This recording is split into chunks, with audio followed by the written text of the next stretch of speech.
Hey, good afternoon, everyone. Welcome to another edition of Artist Alchemy. I'm David Reed with YubaSutterArts&Culture, and we're here for another exciting conversation this week with our friend Chris Bolton. We're going to get into Chris's background and all the interesting things he's been involved with. But, this is the show where we talk about how people, take kind of ordinary things and turn them into mysterious or impressive, transformative creations. And that's, I think, a lot about what creative people do.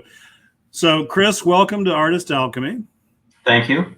And I like to ask this question of any of my big city friends that we interview. So, what you have to tell us? What's a dazzling urbanite like you doing in a rustic setting like this? As they said, I think in Blazing Saddles. Love will make you do strange things. Love. Good answer. Good answer. So does that mean you came here, you got married, and you're living with your wife who was here? All right. So you're a native son of Houston, Texas, and you had stops along the way in Mesa, Arizona, and LA, and most recently Dallas. And you're an entrepreneur at heart, I think, or we call you an artrepreneur based on some of your projects. You've worked in a variety of fields, including robotics, high tech, data storage. I mean, did I cover the basics? Yeah, pretty much. Those are the basics. Those are the highlights. Little film, little video here and there. Yeah, all that other good stuff. So how are you holding up during these crazy, scary times, you and your family? I'm doing a lot of projects. Yeah. Basically at home here. I've been doing some stone work in the backyard, and just there's projects. There's tons of things to do that people don't think about, but might as well do them now. And your children, not counting Maddox, who's only a year old, but your children are all going to be at home, right, for virtual classroom? Yes. How are you? We've set the one room up to actually be the classroom, and they all have their either Chromebooks or their desktops, and that's what they'll be working on. And they had a taste of that at the end of the last semester, right? Correct. And it took a while to get used to. It still seems to be a little bit unorganized, but at least it's something. It keeps them familiar with what's going on. Yeah, good. So, speaking of these crazy times, you're one of the few people I know who has actually flown recently. Didn't you just fly like back and forth in a day and a half or a day to New York City?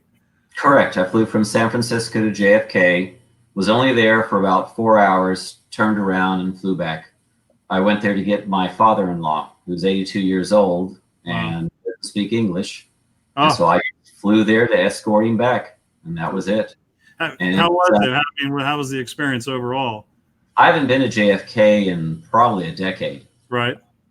And it has changed so much. From where you can see where the old TWA terminal is, it's basically just surrounded. It's a parking lot that surrounds the old terminal there. They've turned it into a hotel, and it was empty. The airport was completely empty. I probably saw 50 people, and on the planes back and forth, maybe 25. That was it. And what airline? I flew American there and JetBlue back, because American only has 4 flights back and forth, and they didn't line up. And they're switching to only 1 flight now, so that's going to make things hard. From San Francisco to New York, you think that would be a major route that, of any of them, that would be very visible? They're basically making it 1 now instead of 4. Wow. As a former road warrior myself, you kind of took for granted that, hey, if you didn't catch your plane, there was another one not far behind. But I guess with the abbreviated schedules, it's just, you really got to plan to be there and be on time to make your flights. Hey, I'm trying for 1 million miles. Yeah. So we've known each other for, close to 2 years now. And I've really enjoyed our conversations and a couple of the project collaborations we've been able to work on. I think when I first met you, you walked into one of our Thursday morning Rotary meetings at the invitation of our member, in fact, now our Rotary District Governor, Brent Hasty. How'd you meet Brent? How did that all play out here? Well, I was looking for a storage facility for the dinosaurs that I have, and we'll talk about dinosaurs in just a minute, but yeah, okay. When we talk about that, when the that subject is brought up, it basically draws a lot of questions and a lot of raised eyebrows. So the fact that I needed a certain type of truck to be available when I arrived at a certain time made the big difference. So that was even before you moved here? You were already coordinating that move? Yes. For the dinosaurs? Correct. Because of just the size of them, trying to get them coordinated.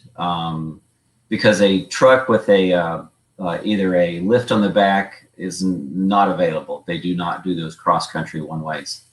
And so, because there are different heights, different sizes and stuff. So I had to actually load the dinosaurs and unload the dinosaurs with a lift truck and then put them in the warehouse, then to bring them in back into another type of truck that was actually their. Well, we'll look at some pictures of these creatures here in a little bit, but all right, so you're here, you meet Brent. Of course, he invites you to come to a Rotary meeting. Next thing you know, you're all joined up, and here you are now, part of South Yuba County Rotary.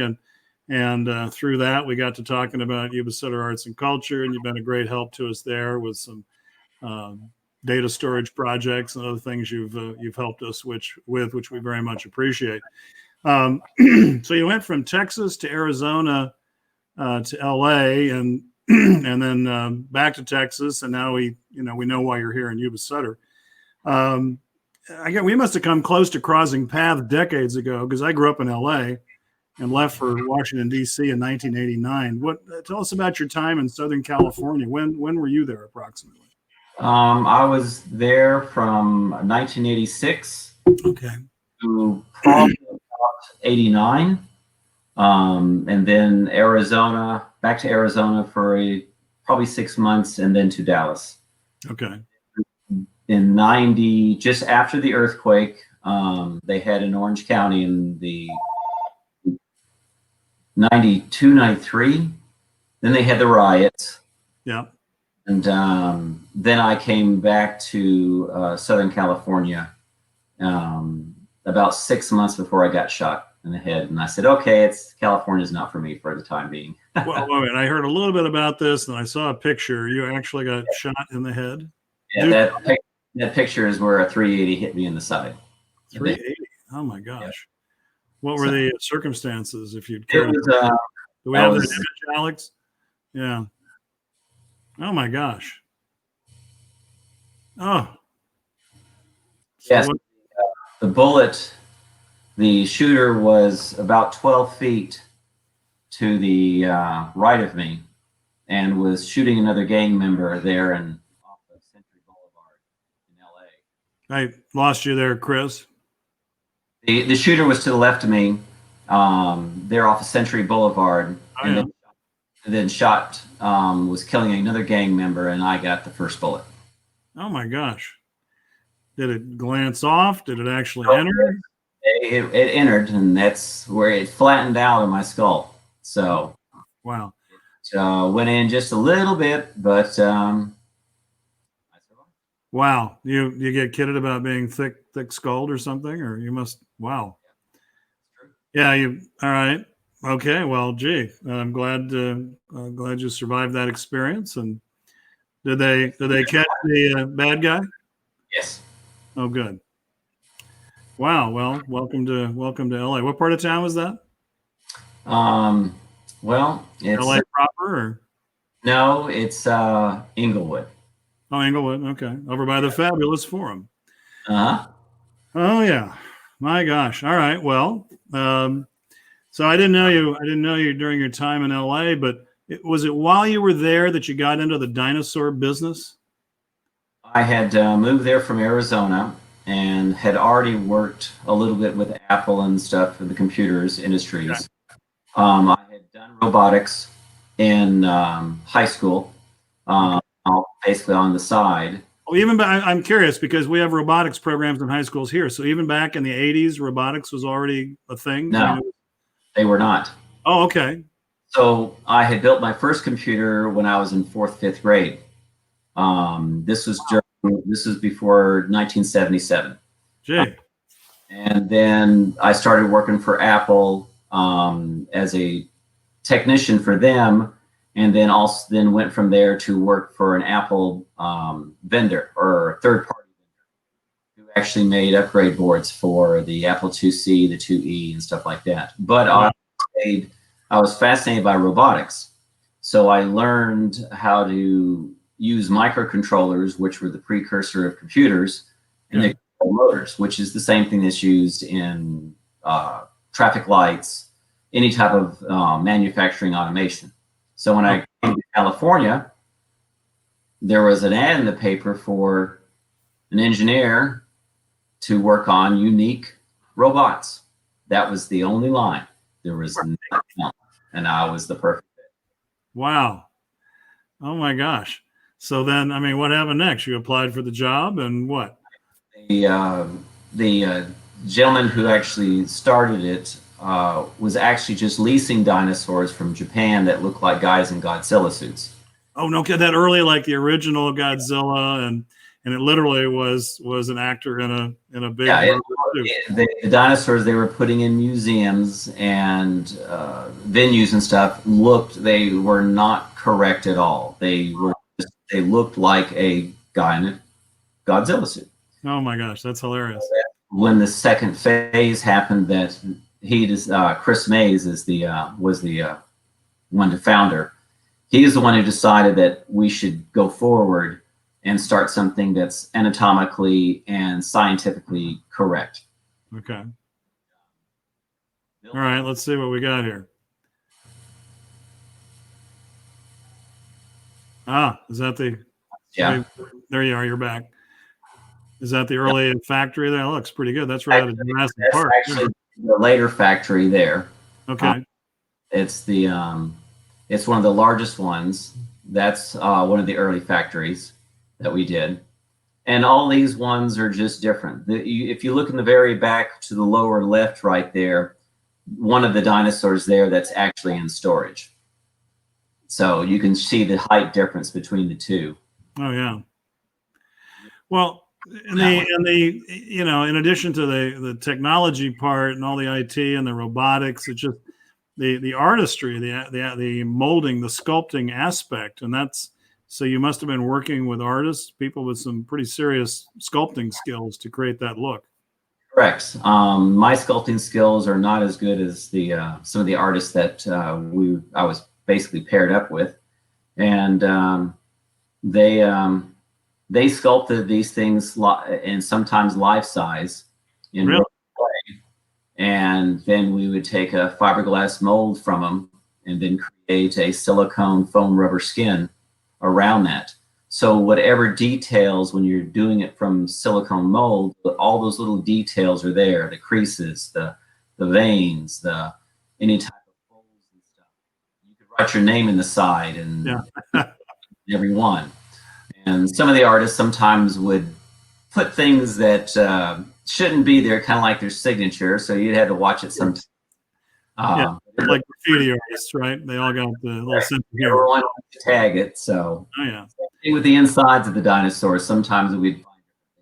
Well, yeah, at least it's not seen there. But talk about the color, because I mean you've made more of a study of this than I have. But do we have any paleontological record of the color of the dinosaurs, or is that really just imaginary? We did not. At the very first, we basically were thrown a book as rudimentary of dinosaurs before we got the paleontologists involved. And the paleontologist that was involved, he was the paleontologist that Jurassic Park was basically talking about. He was the character that they molded from that. In the original book? In the original book. By Michael Crichton, yeah, okay. So, and even in the movie, except he was much younger in the movie. Yeah. But he's the one who said that dinosaurs were fast. They did certain things and stuff like that. And so all the dinosaurs were based on his scientific, basically hypothesis of what they were. And so the color changes of the dinosaurs as we built them originally started kind of a greenish color, but then as we figured out through nature and stuff like that, the paleontologists would say, no, it should be bright. And so some of the dinosaurs originally, we have the grays, the browns, now they're yellows and oranges, you know, like a lizard. With, you know, it's not always green. So, but we have no clue of what color they were in reality. So we haven't found.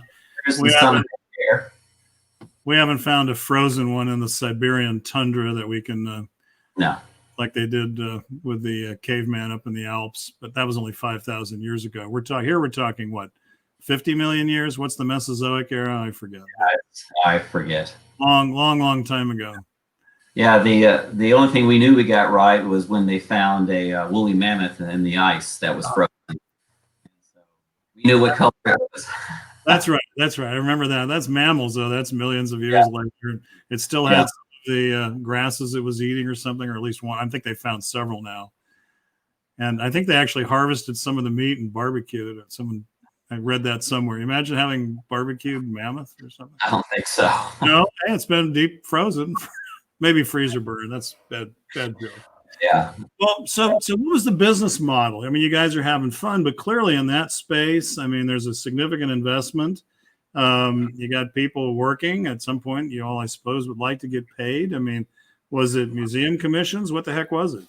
What was it? Is that the original business was just the leasing of the robot dinosaurs. Then once they became, when we started actually making them real or realistic, that's when the museum started. So a lot of like the Smithsonian's or the Natural History museums in some of the big cities and stuff, they would buy the dinosaurs or lease the dinosaurs. Depends. Leasing could be $5-6 grand a month, or it could be $250,000. So that's what they were. But when you're building something that there is no model for, you can't, it's hard to predict how it actually takes to build something that's almost 3,000 pounds, and just the engineering construction, or even just the modeling of the clay. At some point we were actually working, I think there's the longest period that I worked 7 days straight and never left. Wow. Left on the conference room table. Right. And some of the artists would wear these black bands around their arms, you know, release the artists, prisoners, you know, kind of thing. It's a joke, because we'd be up for hours trying to make the deadlines and stuff like that. Well, it was difficult. That's what entrepreneurs do, though. You max out the credit cards, you go for it, you sleep on the job, and go, right? Yeah, what was OSHA? There's no OSHA. You know, we don't need a suit for that, even though it gives off isocyanides. Oh, yikes. It was, I would say it's probably the worst time, you know, health-wise, when it comes to breathing in all that stuff, but it was the best time of my life. The worst of times, the best of times. Yeah. That's correct. It really was. You know, it's funny. I spent some time in Nebraska this last year when Alex was, our good friend Alex Asina was going to school there.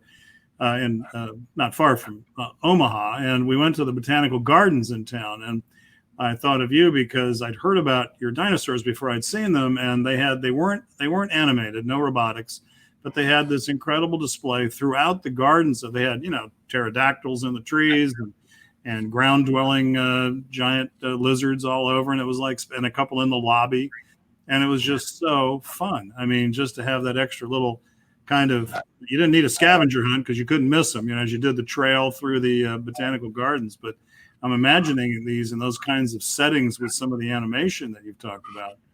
Yeah, we would actually create an entire jungle, as it may, filled with, to give it an experience. Yeah. After I left, the company continued on, and I think there was about 600 or 700 of them scattered throughout the United States. Really?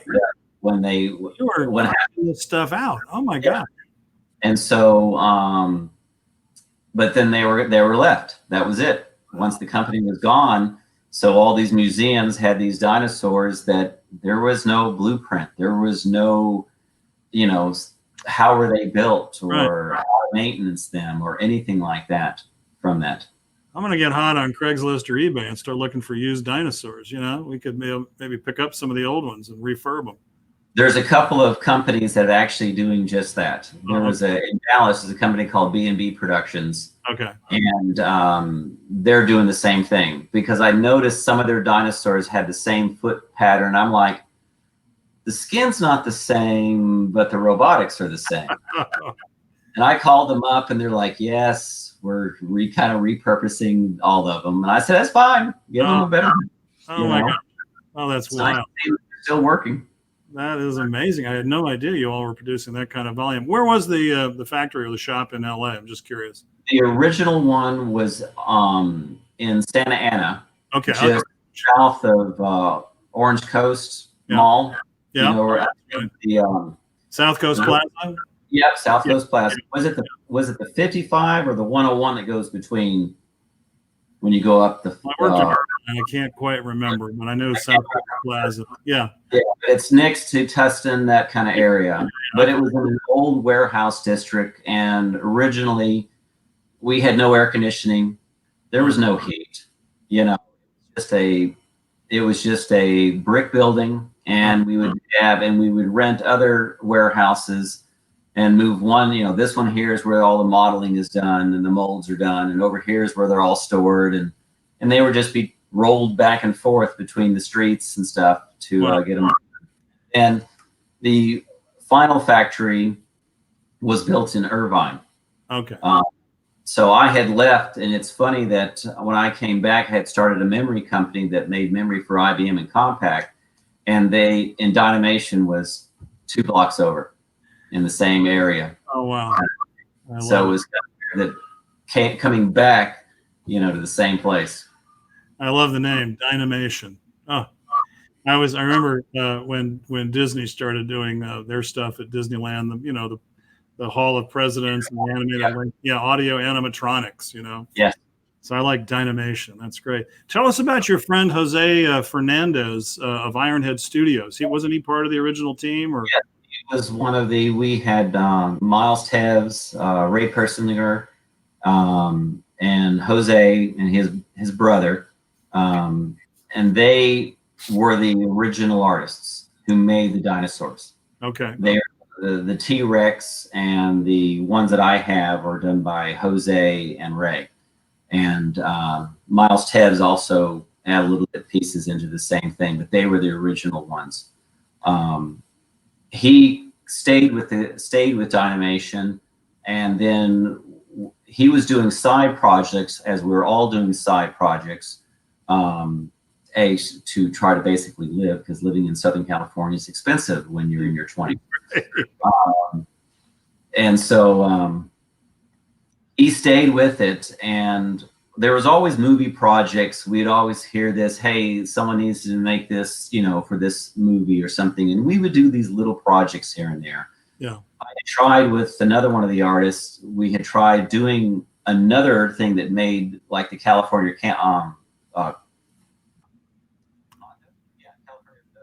the California Condor, isn't it? California Condor, the bird? Yeah, the big bird. Condor, brought back from the brink of extinction by a bunch of great folks, and it's still there. We made a few of those. Oh, wow.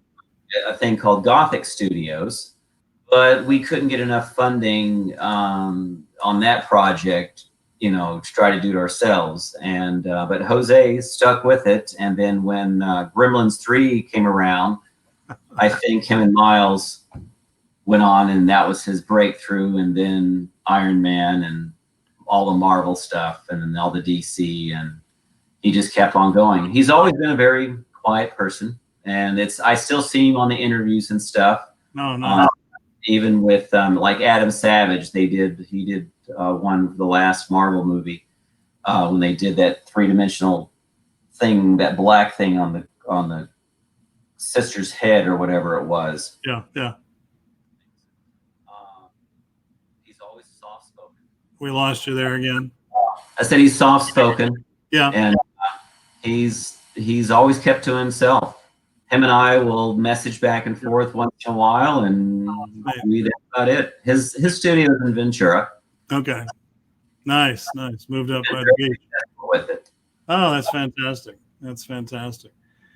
Um, so we've kind of jumped all over the country and heard a little more about the dinosaur project, and we'll come back to it and in its current manifestation here in a minute. But you've talked a little bit about when you were young, you were building your own computers, and this isn't just go buy a box and hard drive off the shelf. You were literally creating computers from scratch. But I mean, were you just naturally creative and curious as a child? Was that kind of your MO? What? Yeah. When I was 6 years old, my father took me to his work, and he worked for a company called Camco, and they made microcontrollers that controlled the valves on the oil fields, Okay. which is very similar, no different than controlling a dinosaur or anything else like that. All right. And my uncle worked there, and he set me at a tech bench, and I burned my hands with soldering iron. Oh my I God. figured out that end is hot. Talk about But trial by fire. Oh, ouch. I was able to build, the first day I was there, I was able to build a little light box, Wow. looking at it and understanding and things like that. How fun. So Here we go. This may speak to this part of the conversation. 22nd International Mad Scientist Convention. So please welcome our keynote speaker, Professor Christopher Bolton, the man who back in 1967 first coined the now common phrase, "Fools, I'll destroy them all." a friend of mine made that for me. Oh, that's great. Oh, that's wonderful. How fun. How fun. Um, so what, I mean, so I guess your father, your uncle, others in the family were part of your early inspiration, I guess, for your interest in technology. Correct. But they never went farther. They never understood it.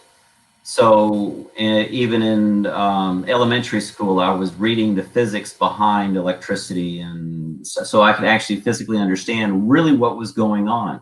Most people don't know what goes on behind the curtain, you know, and so I understand a lot about stuff that most people don't now. It's not taught anymore.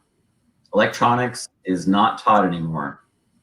Well, yeah, and we'll talk about CTE here in a minute too, because that's an interesting point you're making. Because I'm the proud product of wood shop and metal shop and all those. I even took senior foods. I was able to do it. One of the first guys to get into the cooking class in my high school in LA. But I hear you. There's such an important role for that in any of our lives, regardless of where you go on.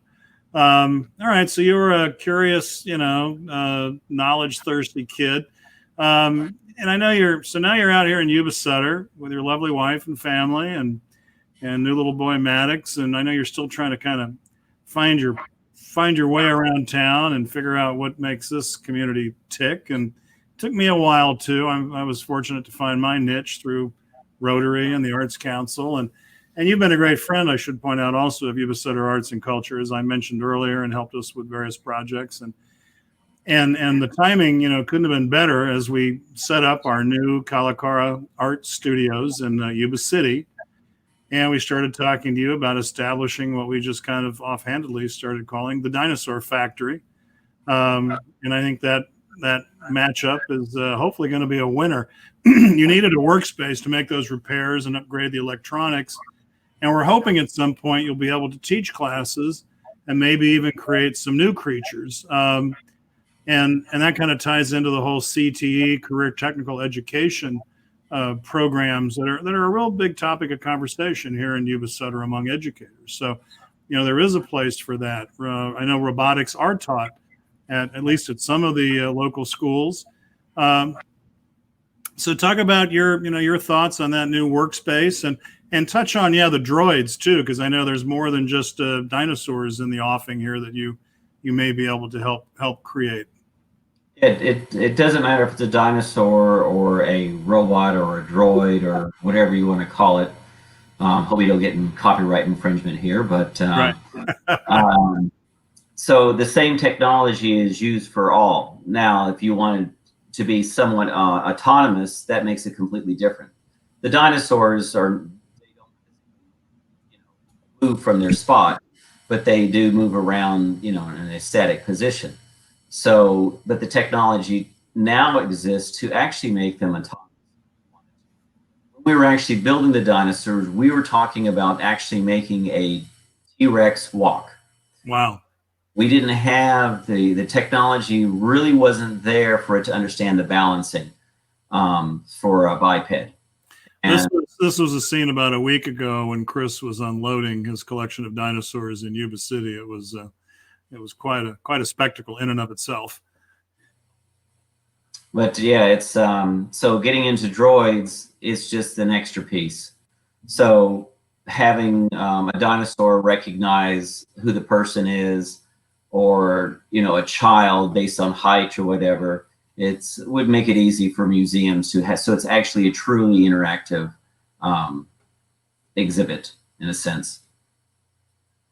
Disney has actually done a walking dinosaur, but I haven't seen it in decades. So they used to pull. Actually, they did it with a cart. The dinosaur pulling a cart, so they didn't have to actually keep the balance of the biped. So really, it was 2 wheels in the back, 2 feet in the front. So it's like the a effect. big fella trained her, or is that a male or a female? Can you tell?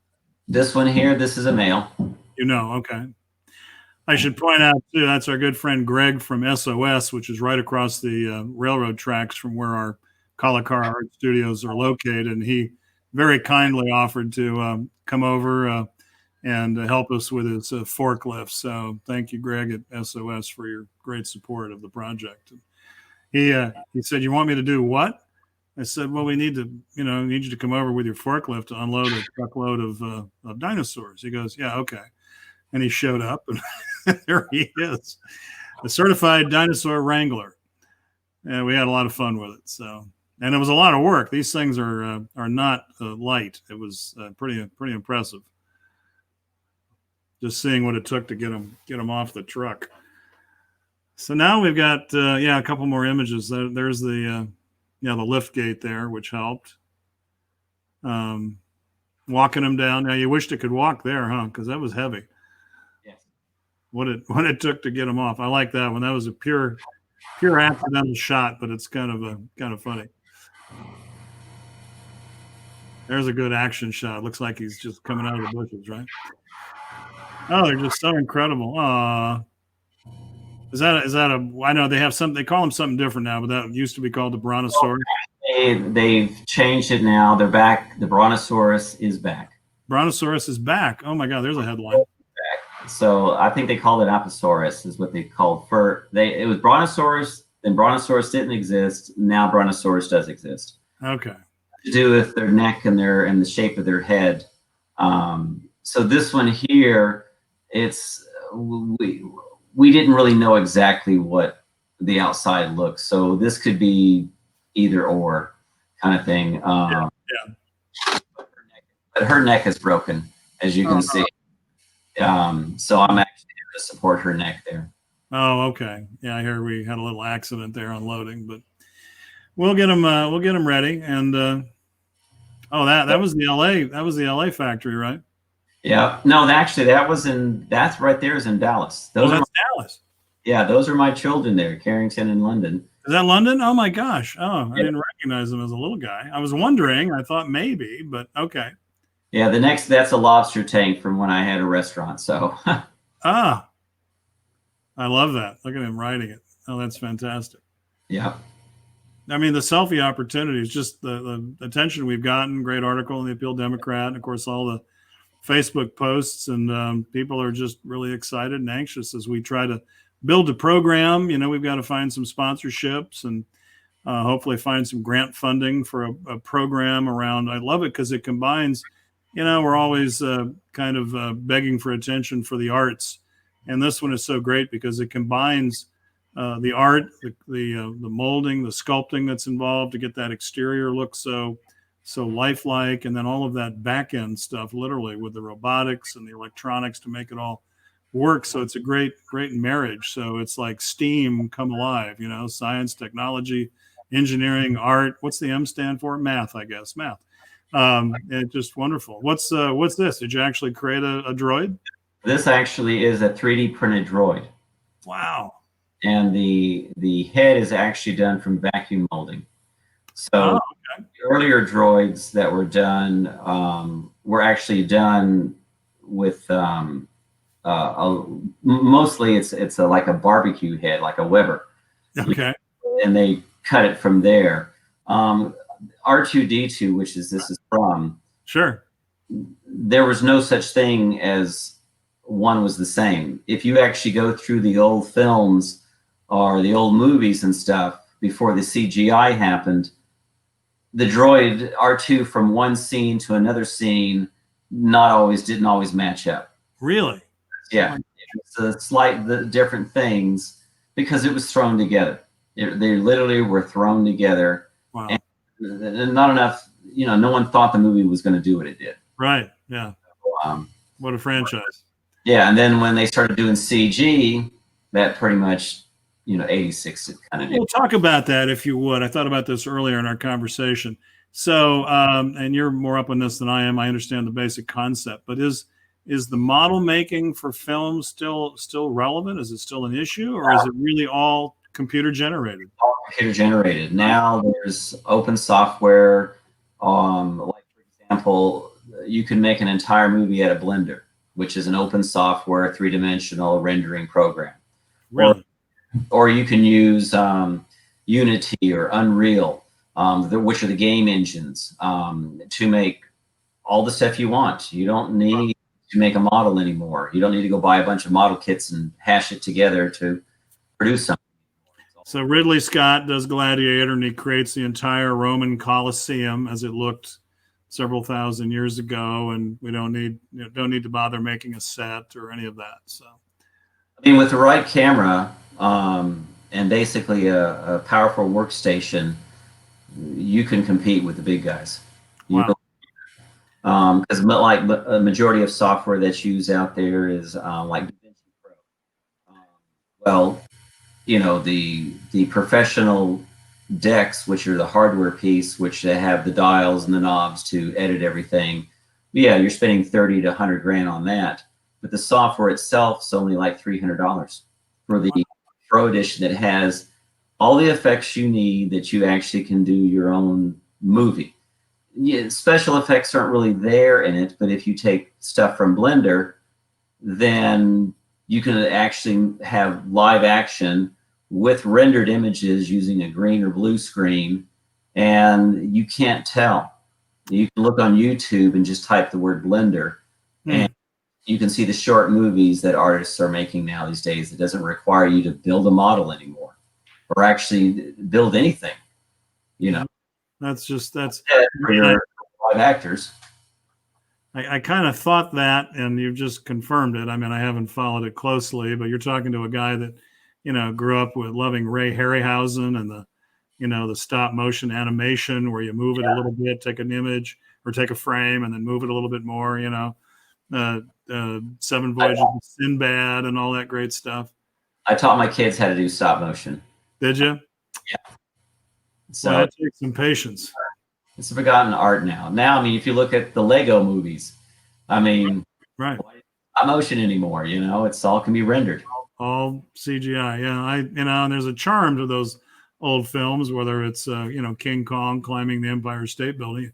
You love it, but then you see what's being done now. So if they do another Jurassic Park, all of that stuff is computer generated. The critters, it's just correct. All the stuff was done. The original Jurassic Park, all of it was CGI. Well, even back then. Okay, all right. Very few scenes actually are using some type of animatronic or model. Usually it's when the actor's close up to it. Now it doesn't matter. Look at Lord of the Rings. Right. Sure. Majority, I mean, it's all CGI. The creatures, everything from that. Even with interaction with the actors. Well, and it's so fascinating. And from an actor's perspective, acting to a green screen or a blank wall or whatever the heck they're presenting to, I know that's got to be its own separate challenge. What about the part where, like, guys like Andy Serkis, they get totally wired, and then he portrays a character that ultimately is animated, so they get, I guess, a more lifelike impression of that character. Is that correct? What they do is they actually all the little dots on their body They create tracking. So what happens is that the computer is able to track the live artist and then render it on top. For example, the last Marvel movie, when they're all walking in their nice, Avenger suits. Right. They didn't have Avenger suits on. They had a entire mapping mask where they had all the little dots on it, and that's all added later. Like, really? Oh my God! You don't even get to wear a cool costume anymore. No, it's very rare to get to wear the cool costume. It's budgets and stuff, and what it's used for. Unreal. Well, back to Dinosaur Factory and model making and what have you. So now that we know there's a lot of this dated technology, at least as far as the film industry is concerned, let's talk again a little bit more about career technical education. So, and again, I know it's a huge thing. They have very robust, automotive programs and welding programs at Yuba College. Of course, a lot of the high schools have wood shop and metal shop, and a lot of high school students come out with various levels of welding certifications, and lots of great opportunities that way for those students that may not be interested in pursuing a academic track. What about robotics and this level of technology as a career path? I mean, where can it lead if we're not making models for the movies anymore? Everything that you actually have, nothing's actually built now by hand. In a sense, it's like, I'll use the example. A man cannot make this watch. It's done by a robot. Okay. But everything is designed usually in software, and then the computers will actually assemble the device or create the device. But if you don't know really what's behind the scenes, it's very difficult to troubleshoot something or to understand what's going on. So I know software developers who can design a piece of software, but then they run it on a machine. Since they don't know hardware, they don't understand why it slows down or why is there an issue with it, things like that. And so the building of understanding from the core, from the very beginning on up, what goes on with it helps the person accelerate to understand that, oh, if I'm doing this, I need to do that, et cetera, et cetera, et cetera. So they can then create and modify their applications or their hardware for whatever's needed.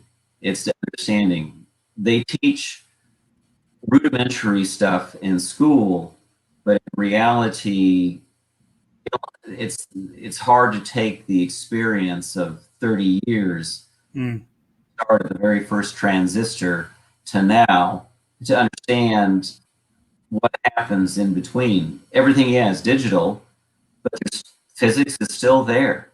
You still have the limitations of physics and heat and stuff like that. So even in robotics, you still have to know the math and the geometry for doing the weight and the forces on the skeleton for that kind of part. So it's not just simple.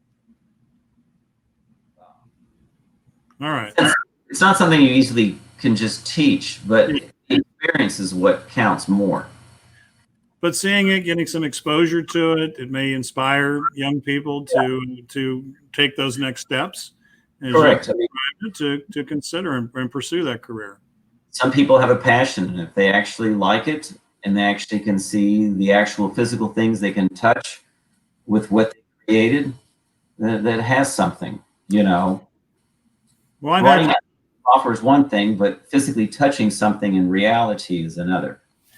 I've had just a little exposure to it, seeing some of the high school programs, and particularly at Wheatland High School, where I spent quite a bit of time over the years. And I mean, I know there are high school robotics teams that compete in different programs here in the area. So there's a little bit of a culture of that, and this could be a nice way for us to marry up with them and at least show them an additional aspect of robotics and what it can lead to. Anything else about Dinosaur Factory we should talk about? I'll start by saying, watch Yuba Sutter Arts and Culture for updates and announcements. And we want it to be more than just a selfie opportunity, although that's certainly, a fun part of having you there at Kalakara Art Studios. And we want it to be, a working, teaching kind of opportunity. It'll take us a couple of months to kind of figure out how it's going to work and how we'll fund it. So it's something worth watching for. And we've made kind of a splashy entry into the marketplace, and we'll try to make it real and accessible for the community in the hopefully not too distant future. So thanks for bringing that to us and sharing your dinosaurs. So shall we change gears abruptly? So I didn't know much about this, but then you shared some photos with us today. I want to hear about your work as a model. It's like you and Mark Wahlberg, right? You were roommates or what? Oh, I'm just kidding. I don't know. He went on with the acting and got out of the modeling thing. But how'd you get into modeling? A talent agent actually gave me Mark Wahlberg. See, I told you. That's not Waba. An agent actually gave me a card when I was in Southern California, and I didn't think much about it until I got to Dallas. And then there was another Page Parks that was there, and I talked to them, and basically I started just doing runway and shows and stuff. That's actually for Oak Tree when they existed back in the day. What was Oak Tree? A clothing manufacturer? It was basically a retail store. They had a lot of stuff from the late 70s to the 80s, and I think they were either gobbled up or bought by something. But they always had the, European high-tech kind of, modern kind of stuff. So you're rocking it. Yeah, it looks great. Yeah. Mustard suit. How fun. These actually pictures were the photographer for Jerry Jones. Actually, she's the personal photographer. She took those when I was at her house. She was just playing with her camera and taking pictures. Oh my gosh, I love it. Fun. Did you make any money? Was it really a career thing for a while, or just fun? Or it's a hard industry. Yeah, I'll bet. I mean, it's a brutal industry. Let's put it that way. And it gets even worse. There's a dark side to it that you don't. And I just at a certain point. Well, it's like any of my actor friends. But it doesn't even go that far. It's like you're either going to be accepted or rejected, I assume, on the basis of your look. That's a day. How smart you are or talented or anything else. It's like, all right, yes or no, But even when you get a yes, then it's, oh, who or what else have you done? And that's the politics in a sense that I. Oh, well, all right. Well, that's good to know a little more about that part of your background. All right, so we build you as an entrepreneur. So what keeps you going as an entrepreneur? You got big projects cooking and behind the scenes. Are we going to see you on Shark Tank anytime soon? Or I've never been a person to actually either patent any of the stuff I create or put together, but I've done projects for a lot of government.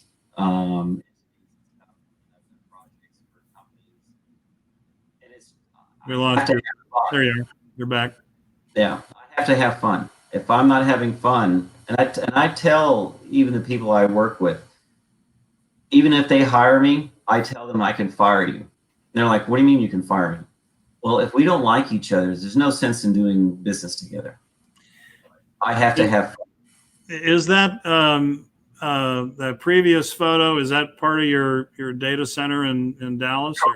That's part of that's two of the racks in the data center in Dallas, and those systems there, each one of those are a duplicate of the other, so they work as a cluster.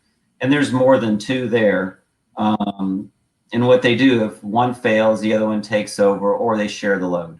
So we do virtual PBX, email, web, gaming, any type of voice broadcasting, instant, SMS messaging, text, social media, social groups, custom applications based on that. So I think you've told me that, I mean, you've had some, you may have mentioned this earlier, but I mean, big government contracts. You've worked with Federal Bureau of Prisons and a lot of different agencies on projects. Correct. Most of the DOC throughout the United States, the Federal Bureau of Prisons, Unisys, AT&T, even the White House, DEA, the ICE, and Department of Defense on a few of them. I did business with the government for a number of years. I had a contract through the VA for medical equipment. I was involved in a company for 20 years, and people kind of make fun of it sometimes. And once you get the hang of it, it's at least in our experience, it was very good business. It is. They were good to deal with and very professional. And once you, like I said, once you kind of get in that mindset, and it's sort of like what we do now with grants, excuse me, grants from the National Endowment for the Arts. There's a kind of you got to get into the groove and think the way they do. But once you figure it out, it's not bad. It's pretty efficient for agencies that are so huge. So good for you. Yeah, the reason why they liked me because I thought most of the project and stuff are outside the box. So there's a lot of big players in the industry, and usually I was the one they went to make sure that they could actually say, is it true? Does it really cost this much? Or approve a concept or solve a problem. Neat. Well, it's nice when you're the go-to for something like that. So what have we missed? There's a young Chris Bolton, I think, right? Yeah, that was me. I think that's a picture of me actually in Paris. Oh, wow. So it's either Paris or London, one of the two. Or it might actually be Moscow. I don't remember exactly. During your visits to Santiago, Chile, or, your other, we didn't even talk about your international travels. Yeah. I've been all the way to Kazakhstan and Kyrgyzstan. So, I've actually been to where Borat, the country is not made up. Oh, Borat. Oh, goodness. Yeah, we'll talk about Borat sometime. What a funny guy. Hey, we missed that one. That's right. Was this in your steampunk days or modeling or what? Actually, for Halloween, I would always dress up in some type of either pirate or, steampunk or something. I'd go all out. And I would do the same thing for my kids. I didn't like my son, when he was about 4, wanted to be Master Chief. Well, they didn't have a Master Chief costume. So I actually built it out of fiberglass, and it was a real Halo costume. And after I built it, he's like, "This is heavy. It is hot in here," And I'm like, "Well, this is what it takes to be part of it," kind of deal. So this is this is us just before we would go to a thing. They called it Boo on Ballard, and what it was in downtown Wiley, which used to be a gambling town before Prohibition and stuff. Is this the Dallas suburb? It used to be a stopping place for the railroad, and they had a saloon, a brothel, casino, that kind of deal. Sounds like marriage. Yeah, and they what they do is they open all the shops during the day, and so all the kids do trick or treating, and so it's a big, huge event, along the main street of the city, or the main street of the old town Wiley kind of deal. And so we would walk around like this. Wow. So how fun. Don't let them see you out there at Wheatland High School with that outfit. You'll become the mascot. There you go. I still have that. So I'd go and actually buy the costumes, and I still have my closet full of everything. So it's all real. I love it. I love it. Well, we could, I'm sure, yak for a couple more hours, but let's cut to our finale, our grand finale here, as we do with all of our guests. We like to ask the same 10 questions that we ask each week, based on what James Lipton from the Actors Studio used to do with his guests on his show. And these are 10 questions, and just feel free to go for it and whatever pops into your mind. So, Chris, what's your favorite word? Copious. What is it? Copious. Copious? A copious, like in a copious amount. I like it. I like it. What's your least favorite word? Dude. Dude. Dude. I'm with Dude. you. Dude. Dude. I know. It's used so much. Or bro. I guess that's the new one. It's bro. Here, here. What turns you on creatively, spiritually, or emotionally? Creatively. Actually, it's anything that I actually learn. If I can learn something, that's what I go after. No surprise there. Knowledge. That's actually what's the thing that actually gets me, and it doesn't matter what field it is in. Excellent. What turns you off creatively, spiritually, or emotionally? Idiocracy. Perfect. What is your favorite curse word? I do say the F word a lot that I shouldn't. My nephew, actually, one of his first words was that. Oh, When he was little. it covers a lot of ground. What sound or noise do you love? The sound of rain. Ah, Rain, actually. missing it here, are you? Well, I like Belize. I love warm rains and it's just something magical about them. I've never been to, you said Belize, right? Yes. Yucatan Peninsula and former Right. British Honduras. Yeah, of course. I'll have to check it out. I'll add it to my list of places I still need to go. Yeah, it will show you around. All right. I love it. What sound or noise do you hate? A squeaking. Doesn't matter if it's a fan or a slight hum. I have to find it. It drives me insane. From a ceiling fan to anything, a car door, anything like that. And you've done a lot of things, so hopefully there's still one you haven't tried. But what profession other than your own would you like to attempt? That's a hard one. I thought about that a lot. Did you? Yeah. I guess teaching more now. I've done just about everything else. We'll help you with that. Watch what you wish for. So it's to be able to. I like passing knowledge on. Beautiful. What profession would you not like to pursue? The restaurant business. Been there, done that, right? Done that. Lost my shorts. Got the t-shirts. Got the black eyes. You know. Ouch. Yeah. I'm glad I didn't come here and start one. And I had thought about starting one here. I'm like, man, I missed that bullet. Maybe not right now. It might not be the best time. No. Perhaps the virtual restaurant experience. We can do a class or something if you'd like.